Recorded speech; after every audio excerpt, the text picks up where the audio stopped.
Aggiornamento meteo di mercoledì 29 luglio, ultimi giorni del mese contrassegnati dal dominio incontrastato dell'anticiclone. Sono attese condizioni di stabilità e temperature in aumento con valori nuovamente vicini ai 40 gradi sulle pianure italiane, sulla Francia e sulla penisola iberica entro il fine settimana. Sulla Liguria oggi giornata stabile e soleggiata sull'intero territorio regionale. Non mancherà però qualche annuvolamento nel corso delle ore pomeridiane sulle vette avetane con possibilità di veloci rovesci.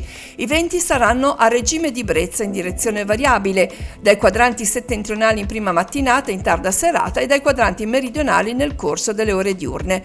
Mare generalmente poco mosso, temperature in aumento sui valori minimi, notti tropicali diffuse su tutto il territorio, massime stazionarie.